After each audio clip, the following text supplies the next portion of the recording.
Assalamualaikum warahmatullahi wabarakatuh.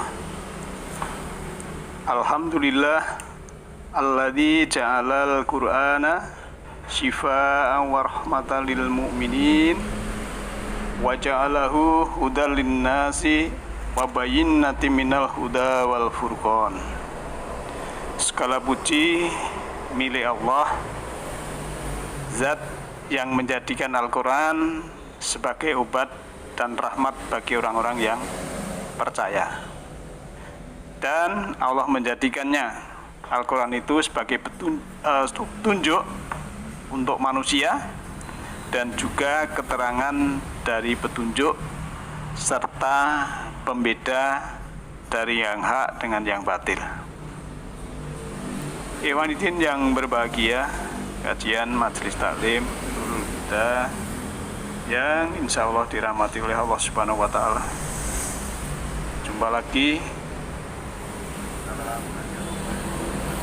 Semoga kita selalu satu walafiat, dan marilah selalu bersyukur bahwa kita masih diberi dengan nyaman kehidupan ini, bisa menikmati udara yang segar. Karena kalau kita menghitung oksigen yang kita hirup tiap hari ini, ya, kalau tabung oksigen itu harganya 300.000 itu isinya, kemudian kalau satu hari dua itu sudah 600.000, ya. Belum yang lain-lain. Itu kan kalau kita hitung sampai selama hidup ini, kan Allah itu Maha Pemurah, Maha Pengasih. Maka perlu kita selalu bersyukur setiap saat, setiap waktu, kapan saja dan di mana saja. Kita masih melanjutkan kunci mendapat pencerahan jiwa. Kemarin kita sudah membahas dua, yaitu yang satu tidak ragu-ragu, yang kedua kita mau membuka diri. Kemudian yang ketiga adalah kita menggunakan kecerdasan sebagai ulul albab. Al-Quran menjamin, ya, kepada siapa saja yang mencoba mempelajarinya. Kalau tanpa menggunakan akal, kecerdasan, dia tidak akan mampu memetik pelajaran dari dalam kitab Allah itu. Maka penggunaan akal dalam memahami adalah mutlak. Tapi sayangnya memang banyak yang mempersepsi akal ini secara tidak proporsional. Banyak yang mengira bahwa akal hanya setara dengan rasio dan logika. Padahal sebetulnya akal itu kan, kalau para ilmuwan itu ada logika, ada rasionalitas, ada memori, ada analisa, dan ada intuisi. Atau kalau saya mengistilahkan dalam Al-Quran, itu adalah perpaduan antara perasaan dan pikiran, tadzakur dan tafakur. Maka sering saya sampaikan bahwa kita bisa merasakan yang kita pikirkan, kita bisa memikirkan yang kita rasakan. Maka ada beberapa ayat bahwa kita memang oleh Allah ya disuruh, dianjurkan menjadi ulul albab yang mau mengambil pelajaran. Kalau kita mau mengambil pelajaran dengan ayat-ayat Allah itu, berarti kita termasuk orang-orang yang mau menggunakan akal. Karena memang di dalam surah 10 ayat 100 itu kan ada istilah di situ adalah wa yaj'alul rijsa 'alal ladina la yaqilun.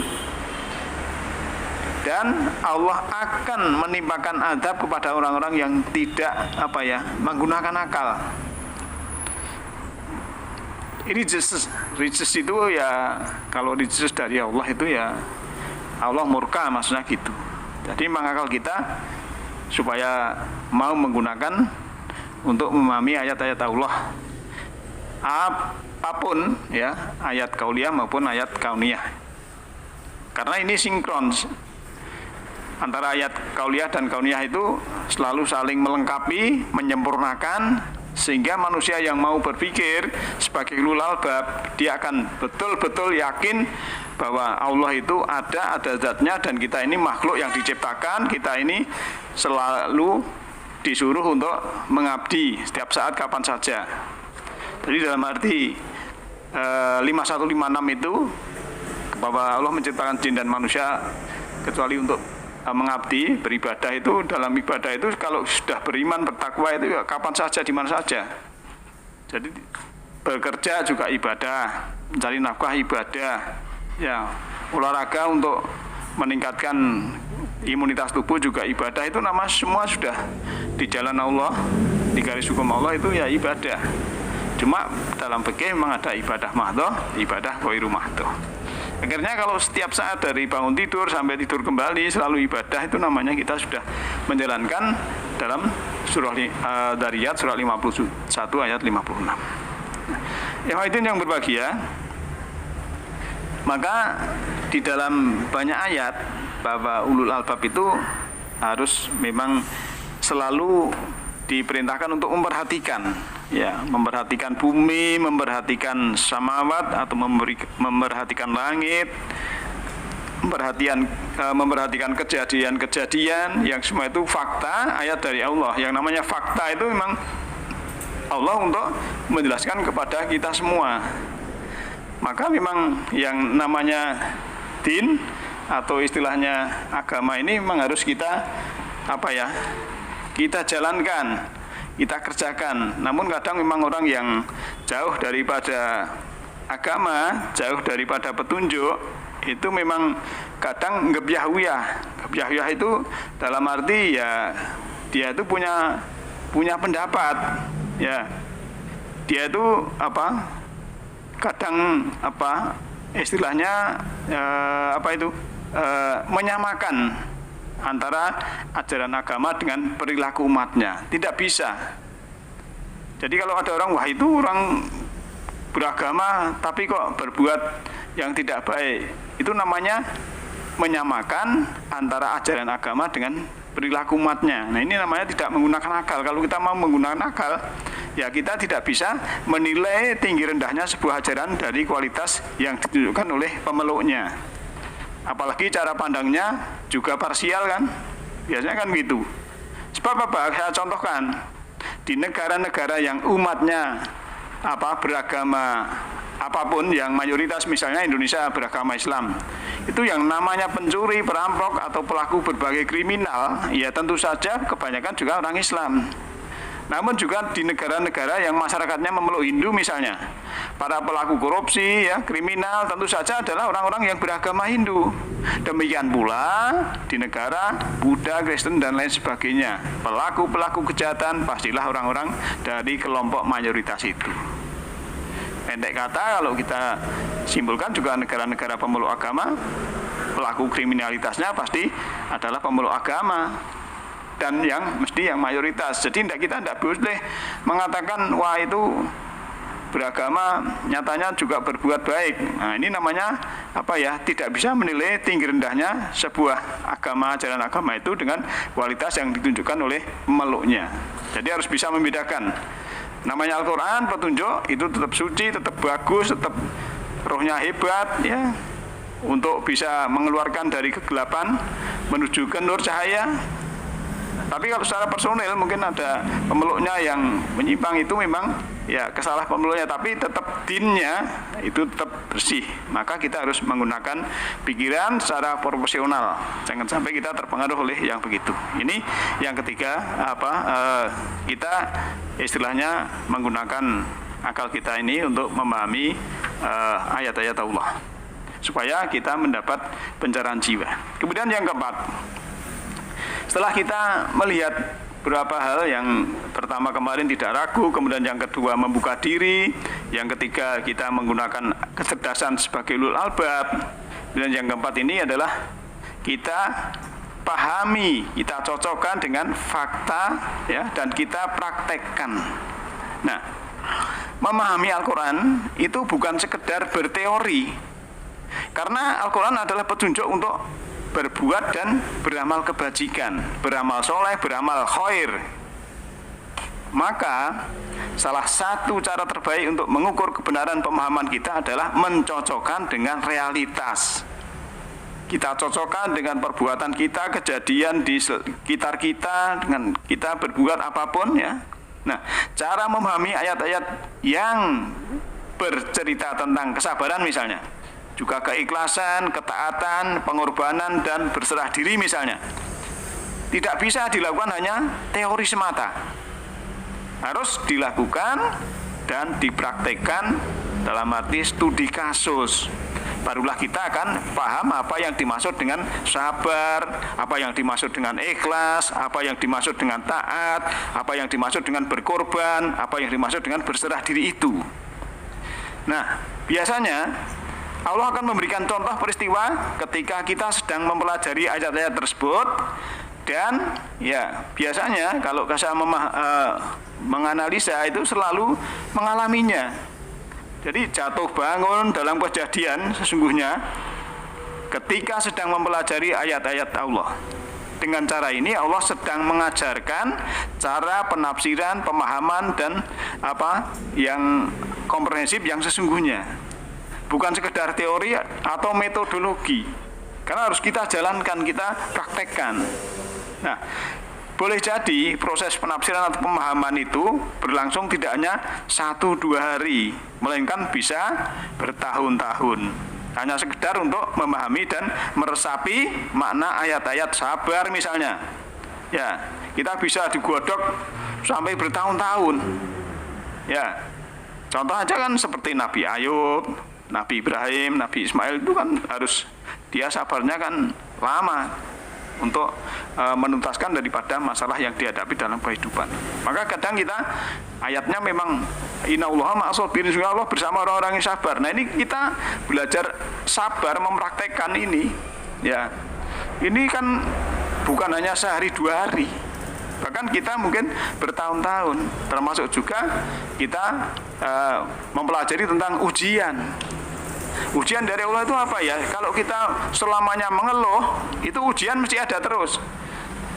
Ya, tapi kalau kita sudah kena ujian, kemudian kita sabar, kita ikhlas, kita terima, kita tetap nyaman, kita tetap damai, yang namanya ujian ini kita akan selesai kalau kita sudah tidak mengeluh. Tapi selama kita mengeluh ya tetap ada terus, kan begitu. Nah, akan lebih hebat lagi dalam merasa proses ini memang kita harus bisa, kalau bisa menularkan kepada ataupun memberikan pengertian kepada orang lain kalau kita sudah paham. Hadirin yang berbahagia, maka memang Al-Quran ini adalah sebagai petunjuk dan jalan yang lurus, sebagaimana dalam surat 17 ayat 9. A'udzubillahi minasyaitonirrajim. Inna hadzal qur'ana yahdi lillati hiya aqwam. Sungguhnya Al-Qur'an ini memberikan petunjuk kepada jalan yang lebih lurus. Wa yubassirul mu'minina alladzina ya'malunas sholihati anna lahum ajran kabira. Ya. Dan ya memberikan kabar gembira kepada orang-orang yang percaya dan dia itu mengerjakan amal soleh, bahwa bagi mereka adalah ada balasan yang besar, balasan yang mulia. Nah, korelasi ayat ini kalau kita memberikan keterangan itu bisa dibaca dalam surah 16 ayat 11 sampai 13 itu. Dia menumbuhkan bagi kamu dengan air hujan itu tanaman-tanaman zaitun, kurma, anggur dan segala macam buah-buahan. Sungguhnya pada yang demikian itu benar-benar ada tanda bagi kaum yang memikirkan. Nah, di ayat ini inna fi dzalika laayatal li qaumin yatafakkarun. Nah, itu yang berbahagia. Kemudian terusnya ayat, dan dia menundukkan malam dan siang, matahari dan bulan untukmu, dan bintang-bintang itu ditundukkan untukmu dengan perintahnya. Sesungguhnya pada yang demikian itu benar-benar ada tanda-tanda atau ayat bagi kaum yang berakal. Coba. Nah, kemudian lanjutnya ayat. Ya, dan dia menundukkan apa yang dia ciptakan untuk kamu di bumi. Ini dengan berlain-lainan macamnya. Sungguhnya pada yang demikian itu benar-benar terdapat tanda atau ayat bagi kaum yang mengambil pelajaran. Nah, hadirin yang berbahagia, maka dalam surat 16 yang ayat 11 itu ditutup ya, inna fi dzalika la ayatil liqaumi yatafakkarun. Kemudian di ayat 12-nya inna fi dzalika la ayatil liqaumi yaqilun ya, yatafakkarun kemudian yaqilun. Kemudian yang 13-nya adalah inna fi dzalika la ayatal liqaumi yatadzakkarun. Nah, semua itu untuk apa? Orang-orang yang mau menggunakan akal, mau mengambil pelajaran, mau berpikir. Nah, yang itu yang berbahagia, maka kita sebagai hamba Allah itu harus paham yang demikian itu kita harus memang membuka mata kolbu, membuka apa untuk mencerdaskan jiwa kita, spiritual kita naik. Memang kita harus selalu membuka mata kolbu sehingga mata kolbu kita dalam arti jiwa kita ini nanti bisa menerima cahaya dari Allah Subhanahu wa taala. Maka dengan menerima cahaya dari Allah, ya Allah akan memberikan jalan yang lurus, memberikan apa itu petunjuk, memberikan bimbingan, memberikan rahmat, ya, memberikan ya rizqon karim, rezeki yang mulia dan lain sebagainya. Itu memang janji Allah. Maka dari itu kita selaku insan, selaku manusia, selaku hamba Allah, memang tugas kita adalah selalu berusaha untuk mengabdi, dalam arti mengabdi yang kafah, yang totalitas kepada Allah Subhanahu wa taala. Demikian malam ini sampai keempat. Mudah-mudahan besok kita bisa lanjutkan yang kelima sampai ke-8. Nasruminallahi fa qarib. Alhamdulillahirabbil alamin. Assalamualaikum